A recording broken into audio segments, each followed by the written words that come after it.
Sejam todos muito bem-vindos a mais uma live diária. Estamos tratando nesta semana do tema da vontade. E ontem a gente viu, numa primeira abordagem, que há duas confusões que as pessoas fazem quando pensam no tema da vontade, né? Quando falam ou se preocupam com este problema, né? Com a questão desta potência humana. O primeiro deles é a confusão entre vontade e desejo, que ainda aumenta no nosso linguajar, né? Porque a gente usa indiferentemente essas expressões, ou pelo menos quando a gente se relaciona aos nossos desejos, às nossas paixões, nós as chamamos de vontade. Eu tenho vontade de ir para a praia, tomar sol, naquele, né? Eu tenho vontade de comer sorvete, me deu uma vontade de fumar, não é? Isso tudo não é vontade, isso tudo é desejo, isso tudo vem das paixões, são as nossas paixões. São Tomás chamava esses movimentos da alma, esses desejos de paixões, que vem mesmo de padecer. Então as paixões não são algo que a gente faça, né? As emoções também não, né? Mas algo que nos acontece, né? A partir do quê? Da percepção de um bem ou de um mal. A paixão contrária, né? Quando você tem nojo de alguma coisa, por exemplo, é porque você captou algo que te é desagradável. E você reage também com uma paixão, não é? Então, essa é uma das confusões que se faz em relação ao tema da vontade. Outra é a confusão da vontade com o que São Tomás chama, e Aristóteles também, da paixão do irascível. Nós falamos um pouquinho ontem disso e vamos continuar falando hoje, porque muitas vezes também as pessoas dizem: eu sou fraco de vontade, eu tenho uma vontade fraca, eu não tenho vontade. E ela, na verdade, está se referindo, sem perceber, porque está fazendo uma confusão, está se referindo ao irascível, não é? A uma potência sensitiva, não é? Que luta contra os perigos, não é? Ou que é ativada, vamos dizer assim, quando você quer um bem, você deseja um bem, né? E que não é de fácil aquisição, não é? Então eu queria aprofundar um pouquinho isso hoje, mas queria lembrar antes da teoria, e sempre que eu falo em teoria, me referindo a São Tomás ou a Aristóteles, eu me sinto obrigado a lembrar que teoria para Aristóteles, para São Tomás, não é a mesma coisa que teoria para o espírito moderno, positivista, racionalista, né? Então, quando nós falamos em teoria hoje, nós pensamos num sistema construído pela mente de um homem, não é?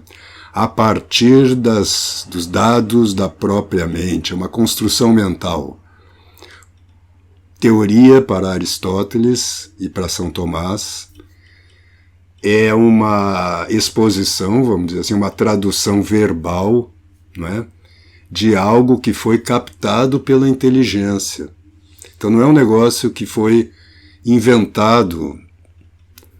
É que essas palavras todas, né, elas mudaram. Agora eu falei inventado, também lembrei que invenção, no original, a sua raiz, queria dizer, na Idade Média, encontrar. Então ela é inventada no sentido de que você encontrou, você olhou, Aristóteles olhou para a realidade e percebeu que para uma coisa existir, por exemplo, tem que concorrer 4 causas. não é? Para que ela venha à existência. E aí ele descreve essas 4 causas, ele as explica, e isto nós chamamos da teoria das 4 causas aristotélica, né? Assim também a teoria das paixões em Aristóteles é a mesma coisa. Teoria vem de theorein, né, que quer dizer contemplar. Então, a teoria no original é uma explicitação, uma tradução verbal de uma contemplação, de algo que você viu com a inteligência. Então a teoria das paixões é assim também. Aristóteles olhou para as paixões humanas e viu que quando, por exemplo, nós desejamos alguma coisa, isso não acontece em bloco. Isso acontece em alguns passos, né? Então o primeiro passo é você capta um bem com a inteligência, você percebe ou um bem físico ou um bem imaterial, e a sua vontade ou o seu concupiscível, seus desejos, né, percebem esse bem e movem-se, não no sentido ainda de ir em direção ao bem, mas eles desejam, vamos dizer, ou a vontade quer esse bem.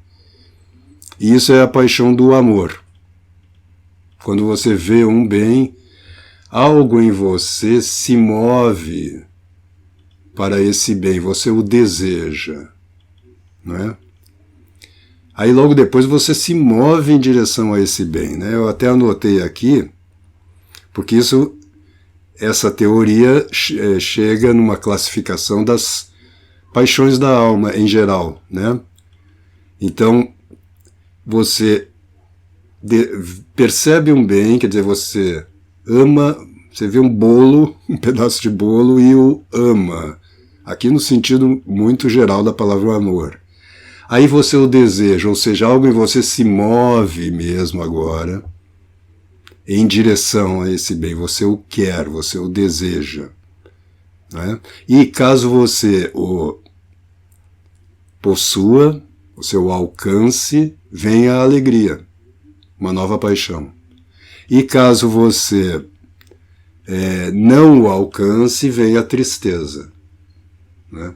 Então ele chega nas 11 paixões humanas a partir desse jogo entre o amor, aí o desejo, né, e a obtenção ou não desse bem. Assim também quando você percebe um mal, aí vem a aversão, e se você consegue de fato se livrar desse mal, vem uma alegria. Se ao contrário você continua padecendo esse mal, vem uma tristeza, né? Essas são as paixões do concupiscível. Estamos aqui tentando distinguir com clareza essas potências para que fique claro para vocês essas 3 potências: concupiscível, irascível e vontade. Porque assim nós vamos, evidentemente, começar a tratar melhor com este problema e exercer melhor, não é, tanto a nossa vontade quanto o nosso irascível, né, ou as virtudes relacionadas ao irascível. Aliás, para vocês aprofundarem essa questão das virtudes, tem aqui uma série chamada As Virtudes, aqui no IGTV, que eu sugiro que vocês vejam para recapitular quem já viu e para conhecer quem ainda não viu. A teoria das 4 virtudes, as virtudes cardeais, e relacionar as potências, tá certo? Agora, São Tomás diz, e aqui eu vou pegar um outro texto, enquanto isso eu vou responder ao Gabriel aqui, que está perguntando se eu costumo responder as dúvidas no direct. Sim, costumo.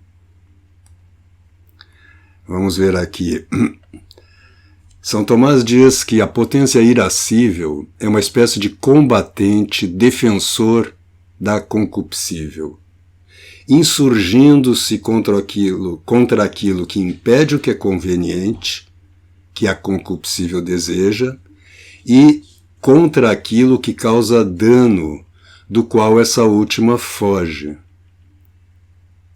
Então, o irascível, essa outra potência, como a gente viu ontem, ela trata com aqueles bens difíceis de se alcançar, os bens árduos, como é a expressão de São Tomás, e com os males difíceis de afastar, os males árduos, né? Por exemplo, o perigo de morte, que é, vamos dizer assim, o ponto que exige, né, com mais plenitude a virtude da fortaleza, que é a virtude relacionada ao irascível. Assim como a temperança é a virtude relacionada ao concupiscível, né? Então, você, por exemplo, o animal deseja beber água, o servo deseja beber água, mas ele tem um inimigo, né, no caminho, um leão. Um servo vai perceber, pela sua estimativa, que ele não é capaz de combater o leão. E vai perceber logo também que, se o leão o percebeu, o leão agora já está interessado em comê-lo, não é isto? Em matá-lo e comê-lo. E, portanto, virá uma força para a fuga, já que ele percebe, né? Ele não tem a esperança de atingir, porque no irascível vem o amor e, em vez do desejo, São Tomás diz que vem a esperança, porque esse bem está distante, não é? O desejo seria de um bem mais próximo. Então ele não tem a esperança de vencer o leão. E o que ele faz? Percebido o perigo, ele foge. E foge, vocês já devem ter visto imagens disto, né, na televisão, né? Um coelho também fugindo de um predador, né? Ele vai numa velocidade muito acima do seu poder natural, é natural também, mas do seu poder normal, vamos dizer assim. Não, ele pega essa força do irascível e corre. Assim a gente, quando corre de um perigo, não é isso? E assim também quando enfrenta um perigo.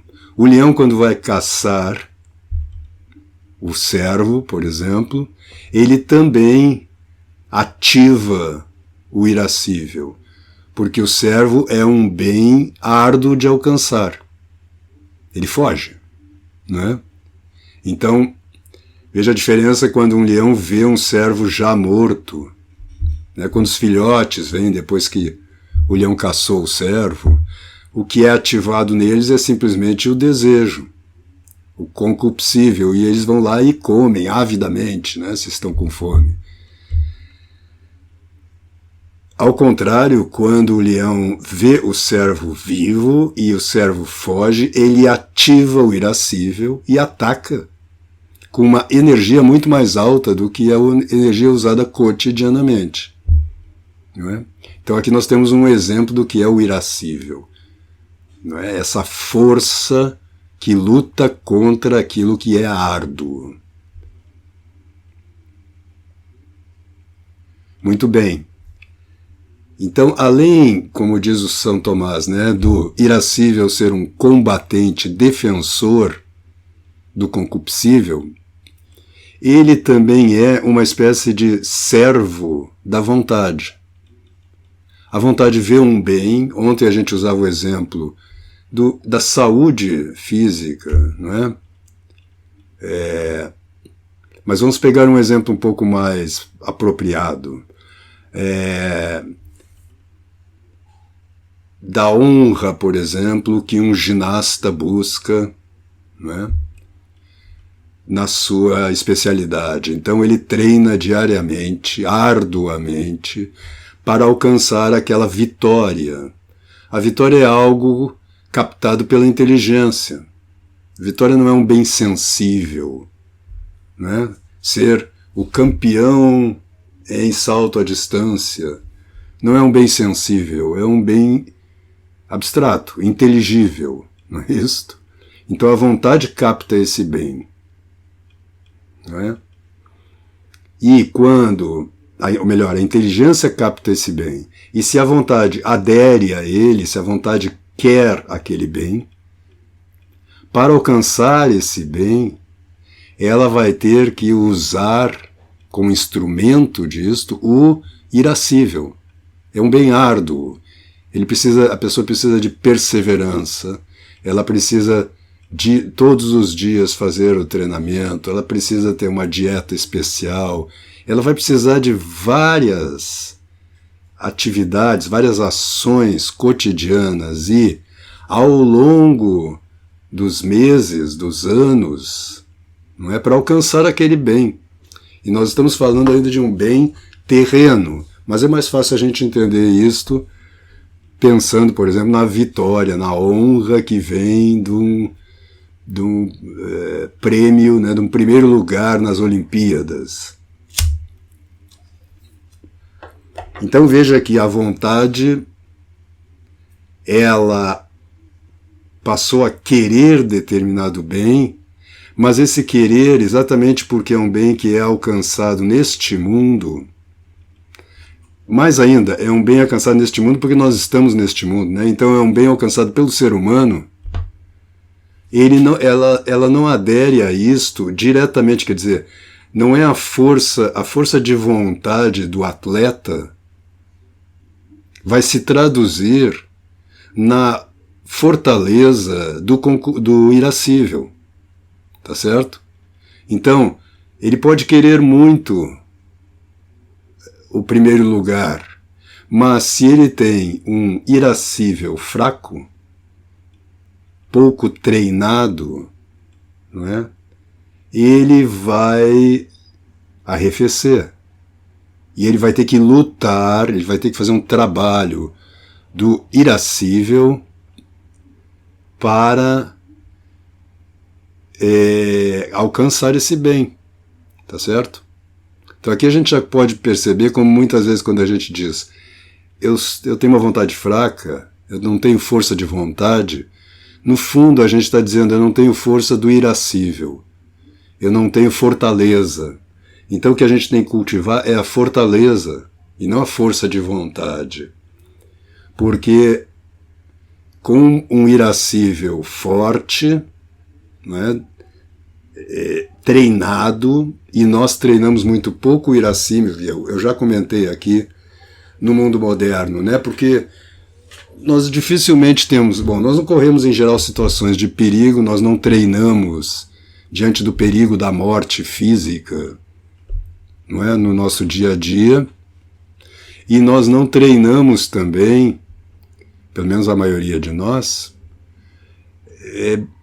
na luta constante, na perseverança física sobre bens árduos, como, por exemplo, os ginastas treinam, né? O fortalecimento do irascível é exatamente o trabalho constante com na busca, vamos dizer assim, desses bens árduos, né? Quer dizer, a paciência, por exemplo, é uma virtude que fortalece o irascível, né? Mas ainda, vamos dizer assim, de uma forma branda, fisicamente falando, não é? Mas ela fortalece. Quer dizer, você, por exemplo, suportar o calor, não é? Como São Tomás diz, a potência irascível é uma espécie de combatente defensor da concupiscível, não é? Então, quando eu estou sentindo muito calor, é o concupiscível que deseja aliviar esse calor, não é? Mas suportar o calor sem reclamar, por exemplo, né, lutar contra esse mal-estar do concupiscível, esse sofrimento do concupiscível é um trabalho já do irascível, né? Suportar alguém que nos perturba, um chato, que fala demais, e você suporta e ainda sorri. Veja, na vida dos santos, esse tipo de treinamento era muito comum, não é? Santa Teresinha fala bastante disso, mas todos os santos, né? Ter uma disciplina diária de oração, por exemplo, né? Vai fortificando a fortaleza. Uma arte marcial fortalece também o irascível, né? O irascível é o treinamento na luta por bens árduos, tá certo? Então, veja, não confunda, sintetizando essa live de hoje, não confunda desejo com vontade, por um lado. O desejo é de bens sensíveis, agradáveis aos sentidos. A vontade é de bens imateriais, sejam bens terrenos, vamos dizer assim, a honra,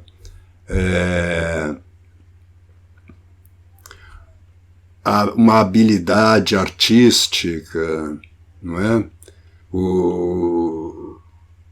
Coisas que estão ligadas ao treinamento corporal, por exemplo, um pianista que quer ser um grande pianista, né?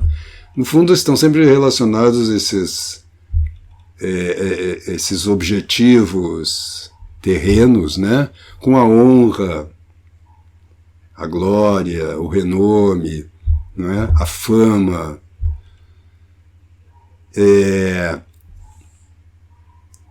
E por um outro lado, os desejos são de bens sensíveis, gostosos. A gente poderia dizer, o desejo busca, né, o concupiscível busca aquilo que é agradável aos sentidos, ao corpo. E os principais desejos são os ligados à alimentação, à manutenção da vida e à propagação da vida, né, o desejo sexual. Já o irascível, ele busca afastar os perigos, ele luta contra aquilo que é inconveniente para o concupiscível e busca aquilo que é conveniente, que é difícil de alcançar. E por um outro lado, que é o que a gente hoje está insistindo mais, o irascível ele é uma espécie de servo da vontade, não é? Então, a força de vontade ela também pode ser cultivada. Nós vamos falar ao longo da semana mais sobre isto. Mas ela está relacionada também, ela para ser atualizada ou realizada, ela depende da fortaleza, ou seja, da força do irascível. Tá bom? Então por hoje era isto, já passamos um pouco do nosso tempo. Amanhã voltamos a conversar sobre o tema da vontade. Fiquem com Deus, que Deus os abençoe e até amanhã.